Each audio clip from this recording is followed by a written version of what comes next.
ಮಂಡೆ ಮೇಲೆ ಮತ್ತೆ ಕೊಟ್ಟು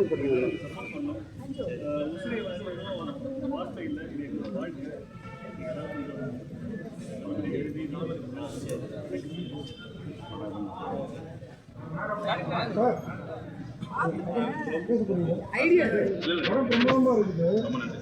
தெலுங்கு இருக்கு சார். இந்த அளவுக்கு தமிழ் அங்கே இடம் இருக்குமா? கதையை நம்பிக்கை இல்லை, படத்தில் நிறைய தெலுங்கு அதே மாதிரி இங்கே தெலுங்குல தமிழ் இடம் இருக்கும்போது சார் சேம் இதே தான் சார். நம்ம என்னென்ன இருக்கோ அதே மாதிரி அங்கே தமிழில் கொஞ்சம் தெலுங்கு உசுரா தமிழ் உசுரான்னு. ஆமாம் சார். ஏன்னா இது வந்து இந்த சித்தூர் சார் பாடல் நடக்கிறதுனால அங்கே வந்து எல்லாம் தமிழும் பேசுவாங்க, தெலுங்கு. சார் இது உண்மை சம்பவம்னு சொன்னீங்க. சார் இது ஒரு உண்மை சம்பவம் நடந்தது. ஏன்னா இது மாதிரி நாங்கள் மீடியா 8 வருஷமா இருக்கோம்.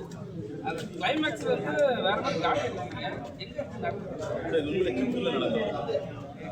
அந்த சம்பவத்தை நான் வந்து சினிமாக்குன்னு ஒரு அது சில விஷயங்கள் ஃபர்ஸ்ட் டைம் வந்து ஒரு ஹீரோவை கொண்டாரு. அவருக்கு இந்த கிளைமேக்ஸ் சொல்லி புரிய வச்சிங்களா? ஆமாம் சொல்லிடுறேன். என்ன சொன்னார்? ஓகே தான். ஹீரோயின் அவங்களாம் இந்த கதைக்குள்ள வந்து எல்லாமே இந்த கிளைமேக்ஸ் வர ட்விஸ்ட்டு இது கண்டிப்பாக ஒரு படம் நம்பி தான் சொல்லுவாங்க.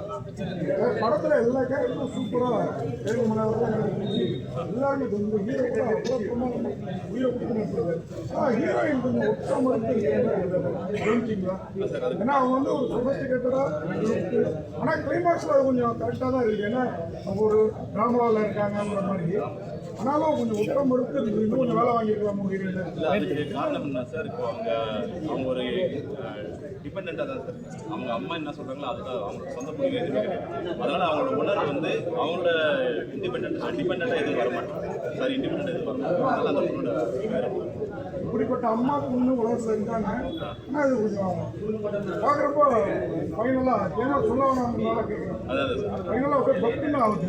இந்த உண்மை சம்பவத்தில் இந்த சம்பவம் இருந்தது இருக்கு சார். சமீபமாக சித்தூரில் தான் சார் நடந்தது.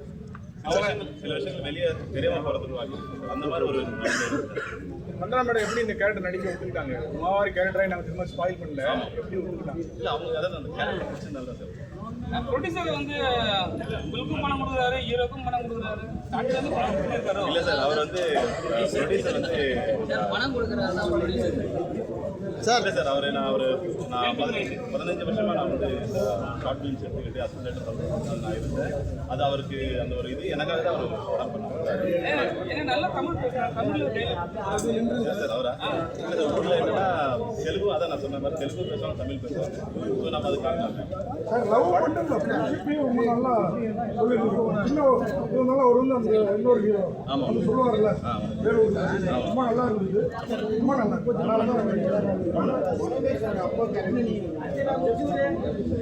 இல்லை சார், அப்படி கிடையாது சார். பண்ணிட்டு நான் அந்த மாதிரி இப்போ அவர் வந்து இல்லை சார், அவர் வந்து நம்ம இதுக்கு முன்னாடி வரைக்கும் காமெடி ஆக்குறது சார்.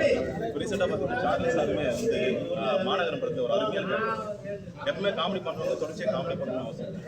இதே நம்ம கேரக்டர் மாதிரி ஈவன் வடிவேல் சாருக்கும் இப்போ அப்பா கேரக்டர் பண்ணும்போது நம்மளுக்கே எமோஷனல் அந்த மாதிரி இவர் பண்ணால் நல்லா ஒர்க் பண்ண நான் நம்புறேன். படம் முழுக்க சித்தூரில் குடிச்சிட்டே இருக்காங்க சார். சார் படம் முழுக்க சித்தூரில் தேங்க குடிச்சிட்டே இருக்காங்க. கடைசிலேருந்து கடைசி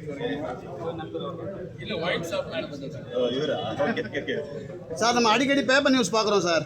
பெண்கள் வந்து ஆண்களை ஏமாற்றி கல்யாணம் பண்ணிட்டு நைட் வந்து நிறைய சுருட்டு போகிறத பார்க்குறோம். அந்த மாதிரி பெண்களுக்கும் தாய்கள் தான் குழந்தையா இருப்பாங்கன்னு சொல்ல வரீங்களா சார்? சார், ஒவ்வொரு இன்சிடென்ட் ஒரு மாதிரி தான் சார். நம்ம கண்ணில் என்ன படுதோ அதுதான் சார். ஏன்னா இதில் நிறைய ஆண்கள் பாதிக்கப்பட்டிருக்காங்க. ஆமாம் சார். சார், படத்தோடைய பக்கம் எல்லாமே வந்து பேக்ரவுண்ட் ஸ்கோர் மியூசிக் தான். படத்தில் வந்து அருமையாக பண்ணியிருக்காங்க, நல்லா இருக்கு படத்தில். ஏன் ஹீரோ ஹீரோயினுக்கு வந்து நல்ல ஒரு டான்ஸ் வைப்பில் வந்து நீங்கள் சாங் இல்லை சார், அது இப்போ இப்போ உண்மையான அடிப்படையில் ஒரு கதை பண்ணும்போது அது எந்த அளவுக்கு நம்ம கேஷ் ஆட வச்சு அந்த மாதிரி பண்ணாங்க. இது நல்லா இருந்திருக்கும் அதனால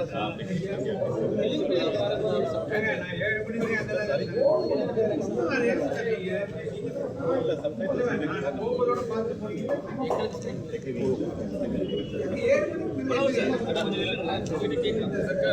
ஏன்னா ஏன்னா இப்ப வந்து விஸ்வாசம் வந்து 3 நாள் ரிவ்யூ எடுக்க வேணான்ட்டாரு. 3 நாள் ரிவ்யூ எல்லாம் பேசாதீங்கன்னு சொல்லியிருக்காங்க. மக்கள் கருத்து எடுக்க வேணாம்னு சொல்லிட்டாரு. சரி இது மாதிரி ஒரு சின்ன சின்ன படங்கள் வரும்போது 3 நாள் தாங்குமா?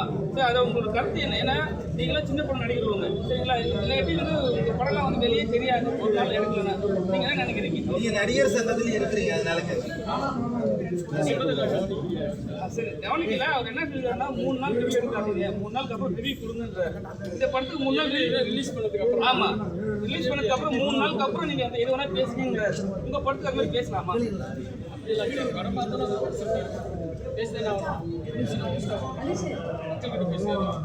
நீங்க பேசுறத சொல்லல, மக்கள்கிட்ட போய் எங்களெல்லாம் ரிவ்யூ எடுக்காதீங்கன்னு சொல்லி பேசுறேன். ஆமா, பத்திரிகையாளர் ரிவ்யூவர்ஸ்லாம் போய் எடுக்காதீங்க, 3 நாள் படம் ரிலீஸ் ஆனதுக்கு அப்புறம் நீங்க எடுங்க அப்படின்னு சொல்லியிருக்கேன்.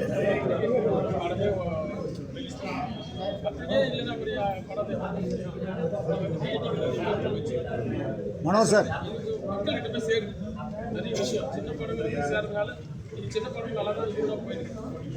அது ஒன்றும் பொங்கல அது தாராளமாக போயிட்டு இருக்கு. எந்த மாற்றம் படம் பார்த்துக்கு இதுக்கப்புறம் நீங்கள் என்ன சொல்றீங்களோ இந்த படத்துக்கு வெற்றிக்கு அறிவிலே நீங்கள் தான். நீங்கள் ஒரு படத்தில் இஷ்டம் தான் படம் என்ன சொல்றீங்க? யார் இப்போ நான் ஒரு நாள் போய் எல்லாத்தையும் அப்படி சேனல் பேச முடியாது. இந்த மாதிரி எல்லாம் மனோ சார் இந்த படத்தில் பெரிய கேரக்டர் பண்ணியிருக்கீங்க.